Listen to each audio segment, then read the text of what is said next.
6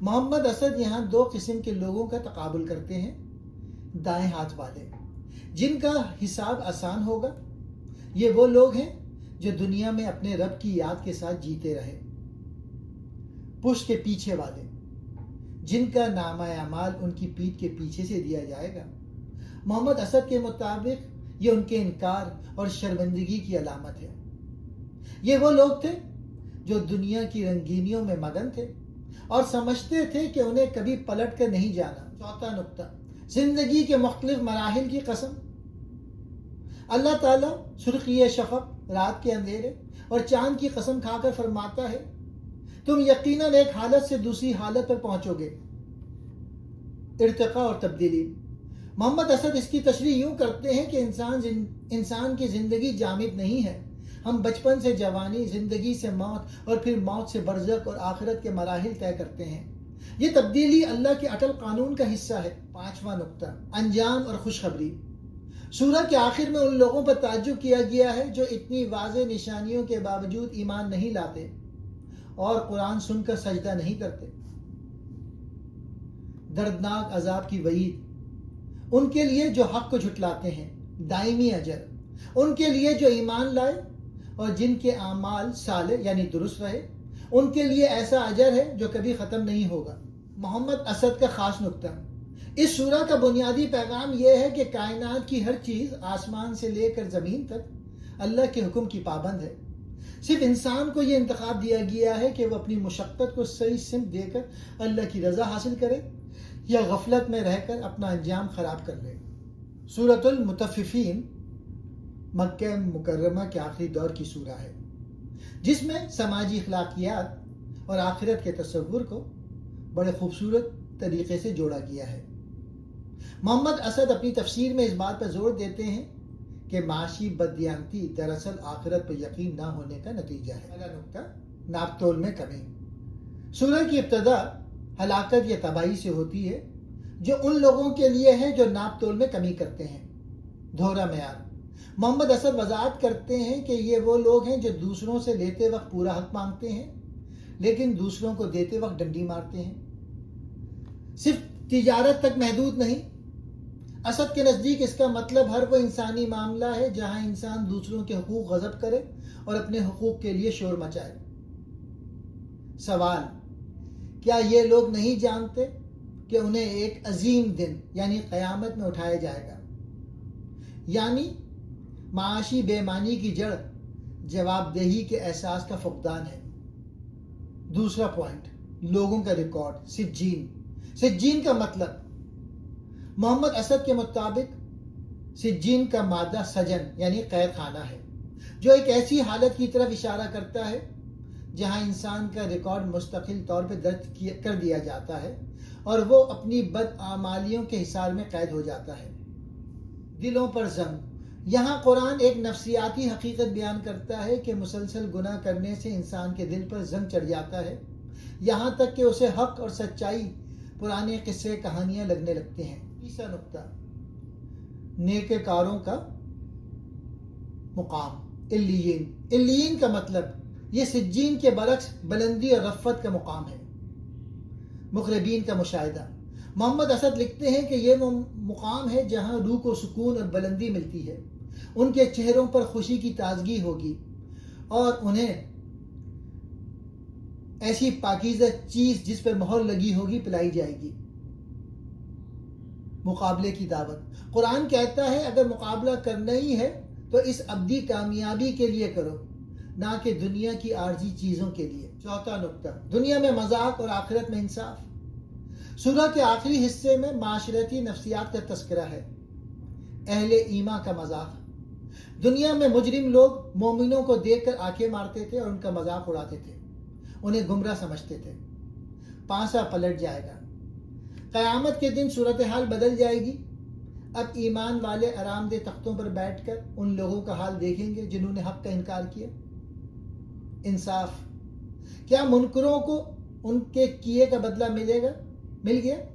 وہاں اللہ کا ترازو ہر چیز کا برابر حساب کر دیتا ہے. محمد اسد کا خاص نقطہ اس سورہ میں ناپ تول میں کمی کو صرف دکانداری تک محدود نہیں رکھنا چاہیے محمد اسد کے نزدیک یہ ایک اخلاقی رویہ ہے۔ جب ہم دوسروں سے انصاف کی توقع رکھتے ہیں لیکن خود ناانصافی کرتے ہیں تو ہم ڈنڈی مارنے والوں میں شامل ہو جاتے ہیں۔ یہ رویہ اس وقت پیدا ہوتا ہے جب انسان مادی مفاد کو روحانی حقیقت پہ فوقیت دینے لگتا ہے۔ سورۃ الانفطار یہ مکہ مکرمہ میں نازل ہوئی۔ محمد اسد اپنی تفسیر میں میسج آف دا قرآن میں اس سورہ کے ذریعے کائنات کے بکھرنے اور انسان کی خود فریبی کو بہت گہرے انداز میں بیان کرتے ہیں۔ پہلا پوائنٹ، کائنات کے نظام کا درہم برہم ہونا۔ سورہ کی ابتدا 4 بڑے کائناتی واقعات سے ہوتی ہے: آسمان کا پھٹنا، ستاروں کا جھڑنا، سمندر کا بہہ نکلنا اور قبروں کا شگافتہ ہونا۔ محمد اسد کی تشریح: اسد صاحب فرماتے ہیں کہ یہ آیات صرف جسمانی تباہی کی خبر نہیں دیتی بلکہ یہ اس وقت کی نشانی ہے جب مادی کائنات کا موجودہ نظام یعنی فزیکل آرڈر ختم ہو جائے گا اور روح کی اصل حقیقت سامنے آ جائے گی۔ اس وقت ہر انسان جان لے گا کہ اس نے اپنی زندگی میں آگے کیا بھیجا تھا اور پیچھے کیا چھوڑ کر آیا۔ دوسرا نقطہ، انسان کی خود فریبی یا غفلت۔ آیت نمبر 6 اس سورہ کا سب سے جھنجھوڑ دینے والا سوال ہے: اے انسان، تجھے تیرے اس رب کریم کے معاملے میں کس چیز نے دھوکے میں ڈال دیا؟ احسان فراموشی۔ محمد اسد لکھتے ہیں کہ انسان کو اللہ نے بہترین ساخت میں پیدا کیا، اسے متناسب بنایا اور عقل عطا کی، لیکن انسان اسی جسم اور عقل کے زوم میں اپنے خالق کو بھول جاتا ہے۔ تخلیق کا حسن، اللہ نے انسان کو جس شکل و صورت میں چاہا ترتیب دیا، یہ اس کی قدرت کا بڑا نشان ہے، مگر انسان اسے محض اتفاق یا نیچر سمجھ کر دھوکے میں پڑ جاتا ہے۔ تیسرا نقطہ، محافظ فرشتے اور ریکارڈنگ کرامن کاتبین۔ اللہ تعالیٰ فرماتا ہے کہ تم جو کچھ بھی کرتے ہو وہ لکھا جا رہا ہے۔ کون ہیں یہ لکھنے والے؟ محمد اسد کے مطابق یہ معزز کاتبین دراصل اللہ کی طرف سے مقرر کردہ وہ قوتیں ہیں جو انسان کے ہر عمل اور اس کے اثرات کو محفوظ کرتی ہیں۔ آگے ہی انسان اکیلا نہیں ہے، اس کا ہر ارادہ اور ہر عمل کائنات کے ریکارڈ میں درج ہو رہا ہے۔ چوتھا نقطہ، جزا و سزا۔ سورہ میں 2 انجام بیان کیے گئے ہیں: نیکوکار، وہ لوگ جو سچائی اور نیکی کے ساتھ جیتے رہے، وہ نعیم یعنی خوشی اور آسودگی میں ہوں گے۔ دوسرے، بدکار، وہ لوگ جنہوں نے حق کو جھٹلایا اور اپنی فطرت کو مسخ کیا، وہ جہیم یعنی آگ کے عذاب میں ہوں گے۔ محمد اسد واضح کرتے ہیں کہ یہ عذاب ان کے اپنے ہی اعمال کا نتیجہ ہوگا۔ پانچواں نقطہ، روز جزا کی حقیقت۔ سورہ کے آخر میں یوم الدین کی اہمیت بیان کی گئی ہے۔ بے بسی کا دن، اس دن کوئی کسی کے کام نہیں آ سکے گا اور سارا اختیار، حکم صرف اللہ کے ہاتھ میں ہوگا۔ انصاف، یہ وہ دن ہوگا جب مادی اثر و رسوخ ختم ہو جائے گا اور صرف انسان کا کردار ہی اس کی پہچان بنے گا۔ محمد اسد کا خاص نقطہ، اس سورہ میں محمد اسد اس بات پہ زور دیتے ہیں کہ اللہ کا کریم ہونا انسان کو سرکش نہیں بننا چاہیے بلکہ اسے اللہ کا اور زیادہ شکر گزار بننا چاہیے۔ انسان کا اپنے رب سے غافل ہونا دراصل اس کی اپنی عقل کی کوتاہی ہے، کیونکہ کائنات کا ذرہ ذرہ اس کی کاریگری کی گواہی دے رہا ہے۔ سورۃ التکویر مکہ مکرمہ کی ابتدائی صورتوں میں سے ہے جو اپنی اثر انگیزی اور طاقتور منظر کشی کے لیے جانی جاتی ہے۔ محمد اسد نے اس سورہ کی تشریح میں کائناتی تبدیلیوں اور وحی کی سچائی کو جدید علمی پیرائی میں بیان کیا ہے۔ کائناتی بساط کا لپیٹے جانا یعنی قیامت کے مناظر۔ سورہ کی ابتدائی آیات میں ایک عجیب انقلاب کا ذکر ہے، سورج کی بے نوری، جب سورج کی روشنی لپیٹ دی جائے گی۔ محمد اسد کے مطابق یہ مادی نظام کے خاتمے کی علامت ہے۔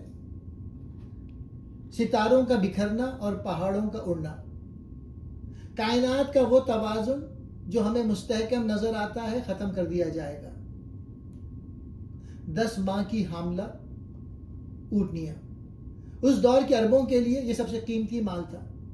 اس سے مراد یہ ہے کہ اس دن انسان اپنے سب سے قیمتی مادی اثاثوں سے بھی غافل ہو جائے گا۔ وحشی جانوروں کا جمع ہونا، خوف کے عالم میں تمام مخلوقات اپنی فطری دشمنی بھول کر ایک جگہ سمٹ آئیں گے۔ دوسرا نقطہ، انسانی ضمیر اور جواب دہی۔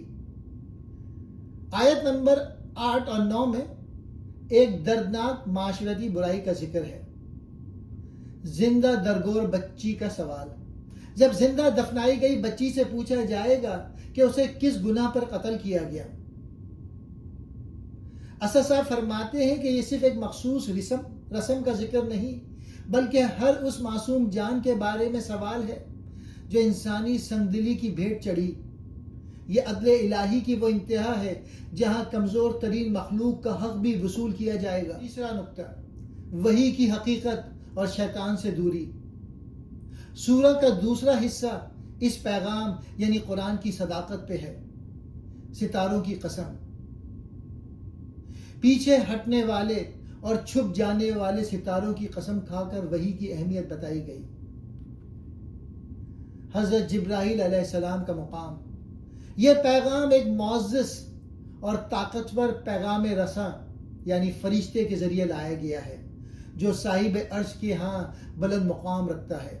رسول اللہ صلی اللہ علیہ وآلہ وسلم کی صداقت، یہ واضح کیا گیا کہ تمہارے ساتھی یعنی محمد پیس بی اپون ہم مجنون نہیں ہے، بلکہ انہوں نے اس سچائی کا واضح مشاہدہ کیا ہے۔